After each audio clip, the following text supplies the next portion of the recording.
Hello, everyone, and welcome to another chapter of Murder in Stratton County, written by Elizabeth Spoon and Ryland Mason, narrated by me, Brian Shepard. Chapter 9, The Good Doctor. Jordan and Brian pulled up in front. The house was beautiful. As Brian hopped off the back of the snowmobile, Jordan killed the engine and stepped off to the side. Removing his helmet, he took a deep breath. "What a beautiful place," Brian said, looking around the landscape. Jordan walked past the snowmobile, fishing for his keys to the door. "Yeah, it should be, with what it costs to restore it. I got a pretty good deal on the place, though, and it suits my needs completely," Jordan said as he smiled, pulling out the key. Jordan then slipped the key into the lock and opened the door, then gestured for Brian to step in first, which he then stepped into a large front hallway. Jordan then closed the door behind them. "Let me show you around the place," Jordan said, which made Brian's hair stand up on the back of his neck as Jordan was still standing behind him. Brian followed him into a large living room with a grand fireplace. "Kitchen is through here," he said. They continued through the kitchen, out onto an enclosed patio, looking over the back of the property. A large barn with stables and huge pasture was set back on the landscape. "You want to meet the horses?" he asked excitedly. At this point, why say no? Brian thought to himself. "I'd love to." They walked off the patio down the back flight of stairs towards the barn. "This really is a beautiful place," Brian said as they walked over to the entrance to the barn. Looking at the barn, you could tell that the structural beams had been replaced, along with a fresh coat of that classic red with white trim. Jordan looked at him. "Thank you," he said. Inside the barn, there were 4 horses, each of which were now looking over their stall doors, wondering who this is and are we going to get a treat. "This is Stella, Passion Fruit, and Frida." Jordan rubbed his hand over Stella's nose. Turning towards the last stall, he reached over and tugged on the mane of the last horse. "This big fella right here is Titan. I'm hoping to breed him with one of these mares," looking bad at the other horses. Brian stood there, rubbing the side of Stella's head, admiring the horses. "They are gorgeous," Brian said, before noticing he was not looking at the horses. Horses had been a passion of Jordan's. For as long as he could remember, he always wanted to have one of his own. What kid didn't? With his father always running for some office, there was no way he would ever be able to have a horse. He always wondered what would have happened had his mother not run off, leaving a 9-year-old with his father. He always remembered her as being warm and kind. Well, that's another story I'm not going to tell right now, he thought to himself, remembering that he had plans. Jordan looked down at his watch. "I better get back up to the house. The realtor should be here soon," he said, and Brian nodded as they started to walk back to the main house. "Can I offer you a drink of some kind? Food, perhaps?" Jordan asked as it was part of his master plan to get the mayor to stick by his side just a little while longer. "Yes, that would be nice, thank you," Brian said. "Let me just make this phone call first." Jordan went to the cordless phone and dialed the cell phone number of the realtor. Brian could hear a muffled conversation from the other room, and then Jordan came back into the kitchen. "I take it you were able to reach the realtor?" Brian asked.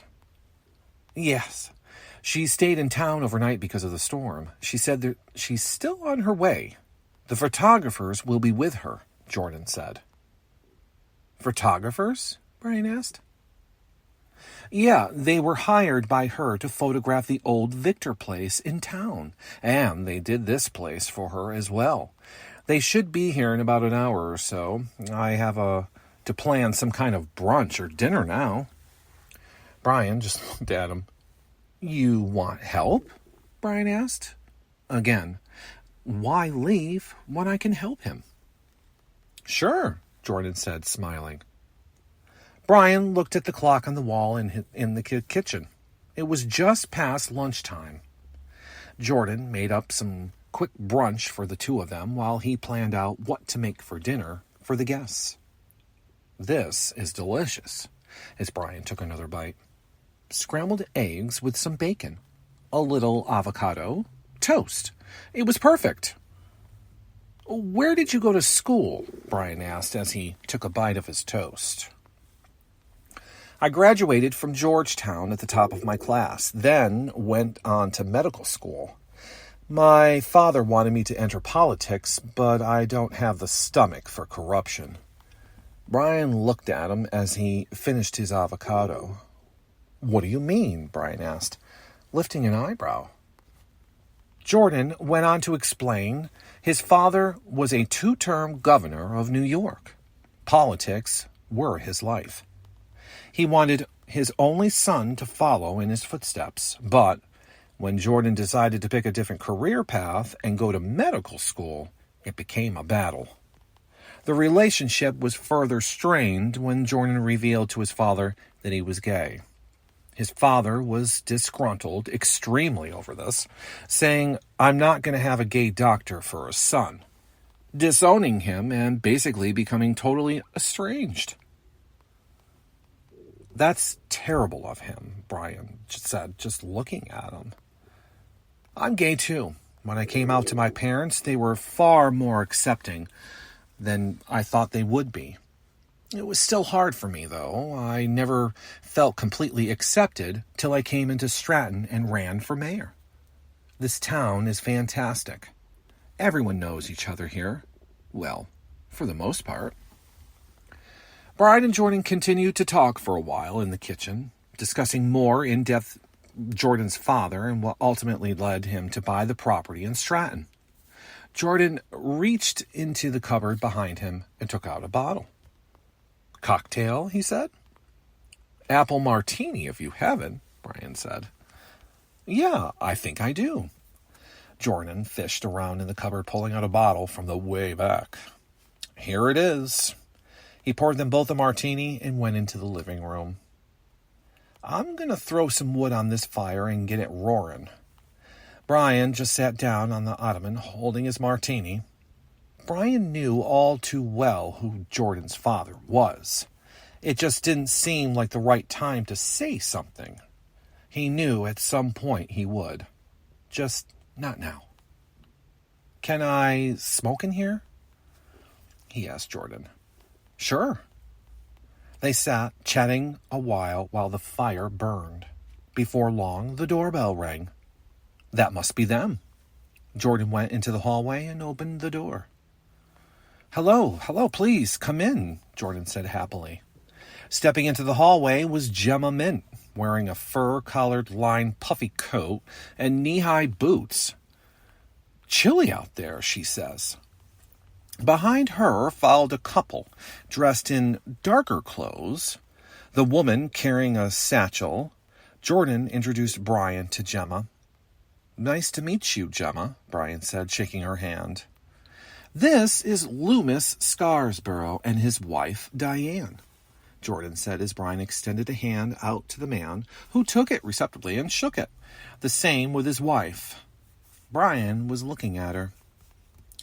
Do I know you from somewhere? You look so familiar, Brian asked, if trying to figure out before she said what it was. I don't think so, she said, taking off her coat.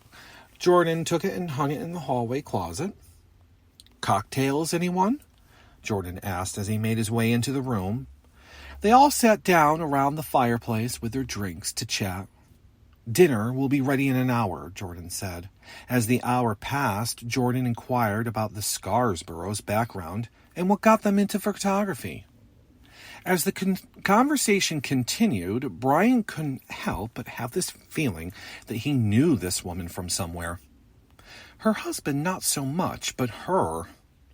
He didn't want to push the issue, so he just kept it to himself, all the while trying to place where he knew her from. Could I get another cocktail? Gemma asked, adding, that was delicious. Sure thing, Jordan said, getting up from his seat. As Jordan went into the kitchen to make her one, Brian talked with Loomis and Diane about places that they had shot, exploring the other part of their career. So, you like the paranormal? Brian asked them. Oh, yes, we have photographed so many places reportedly haunted, Diane said with a seriousness. Brian thought this to be strange. Why stop there? Most people who are into something would blab nonstop, yet Diane was only giving short answers, almost like she didn't really want to talk about it. You know, you may want to visit the Peoria State Hospital in Bartonville, Illinois. I have a friend who's an author, and she also has written books about the hauntings there. Sylvia Schultz, with an S, not a Z. Read her books. I love them, Brian said, looking at Diane, who was smiling with a look like she really didn't care. Okay, now this is really weird. If you're into the paranormal and all that spooky stuff, there's no way you're going to stop talking about it. Brian remembers all the times he spoke with Sylvia on the phone about the old hospital, and the phone call would end up being over an hour, even though it was not the reason for the call. That's just how it is when it comes to things like this. Those who are totally into it never stop talking about it. Well, only one way to find out. You know, I'm trying to remember what tool she said she uses when they do ghost tours at night. And, oh boy, that sounds scary. With the morgue and all, I just can't remember what she called it. You know, it picks up the ghost's voice when you ask a question. Brian scratched his head as if he really forgot what it was called, trying to see if she would know. Oh, I don't know. There are so many devices that ghost hunters use, Diane responded, and now looked to her husband for help. Well, that proves that she's a liar. Something Brian could pick up on someone just from one meeting. By the time Loomis went to save his wife and say something, Jordan spoke up. Dinner is ready, Jordan said as he emerged from the kitchen. Hope everyone is hungry, he said as he brought out the last of the food to the table. They all moved to the dining room where Brian and Jordan had set the table earlier. What a lovely spread, Gemma remarked. Thank you, Gemma. I hope everyone enjoys the pot roast I made, Jordan replied as he gestured for his guests to sit. They all sat down to enjoy dinner as conversation surrounded the table. After what seemed like a short time had passed, everyone was done eating and the conversation had come to a close. Brian turned to speak with Gemma, who happened to be sitting to his right. I'm so glad that we have a realtor that is helping the town add new residents. We need some fresh blood around here, Brian said with a smile. And yes, thank God for Gemma. If not for Gemma Mint, he would not be sitting in Jordan's dining room. There would be no Jordan had Gemma not decided to take on this part of the county. I am interested in your thoughts about the Birch project, considering Mayor Walker turned it down twice already. I'm sure it'll make it to your desk soon as my client is ready to resubmit his proposal to the council, Gemma said as she sipped her iced water. Project Birch is going to be a thorn in my side, as I can see that your client is going to be relentless until they approve the land being turned commercial. I understand that it will bring jobs and people will to live here in Stratton. However, the land they want borders mine, and I will not have that resort ruining good land. So this new proposal better be good, or again, it will be a big fat veto from me, Brian said, with a tone that made Gemma blink a few times before nodding her head in agreement. Project Birch is a resort proposal that was brought to the town council 3 years ago. The plan is to take Birch Woods and build a nature resort. The resort would bring in much-needed income for the town and would also offer timeshare options as well as a boatload of outdoor activities guests can enjoy year-round. Brian knew the benefits of approving this project. However, there are always cons to every pro. The bank financing the project would be Stratton County Bank and Trust, which means Kevin Walker is involved. Kevin's father turned it down not once but twice, citing land issues and not enough data. There had to be something more, as this would have benefited both Mayor Walker and his son. All Brian was worried about was the land being ruined. Again, land which bordered his. Jordan was just cleaning the last plates from the dining table. Brian was helping him. He could hear Gemma talking to Loomis and Diane. Brian leaned over to Jordan as he handed him a dirty plate. "I know that woman from somewhere." Jordan just looked at him. "Can't figure it out?" Jordan said. "No, I can't place her," Brian said, frustrated at the fact that he could not remember for the life of him, yet he knew her, and it was only a matter of time before it came to him. He hoped, anyways. They finished the dishes and entered the living room. Diane had already gone off to the hall closet to get her coat. Gemma looked at Jordan. "I put the final copies of the real estate papers in your study," Gemma said as Jordan helped Gemma with her coat. "That was a fabulous meal," she said, and Jordan just smiled. Thank you all for staying and having dinner," he said. Everyone saying their final goodbyes for the evening, shutting the door as they went down the porch to Gemma's car. "Well, that was interesting to say the least." Brian picked up his half-drunk martini while taking a sip. "Yes, it was. So you think you know her?" Brian made this face like he was focusing real hard. "Yes, but I can't place where," he said. Jordan grabbed the empty drink glasses from the table and walked into the kitchen. Brian walked behind him. "I wouldn't worry about it too much," Jordan said. "Maybe you do know her. It'll come to you if that's the case. I better get you back to your cottage." Brian pulled on his coat and took the last gulp of his martini, setting the glass in the sink. Jordan came around the corner into the kitchen. "You ready?" Jordan asked. Yes, I am," Brian replied, as if he did not really want to leave. They went out the door and got back on the snowmobile, Jordan firing it up. They zipped across the yard towards the road, crossing into the field, heading back to Brian's cottage. Jordan pulled up into the driveway all the way to the front door, killing the engine. It was starting to get very dark out. Thick clouds are still lingering in the sky, making it darker faster than normal. It had started snowing again. Not heavy, but at a steady pace. Brian got off and stretched. "You want to come in?" Brian asked, not sure if Jordan would say yes. Jordan shook his head, though. "No, I can't. I gotta go feed the horses and close up the barn for the night," he said, and stood up for a minute to stretch his legs. "What are you doing tomorrow?" he said, looking back at Brian. "It's Sunday. I have no plans," Brian said. "Well, maybe I will swing over in the morning after I let the horses out," Jordan said with a smile that warmed Brian's heart.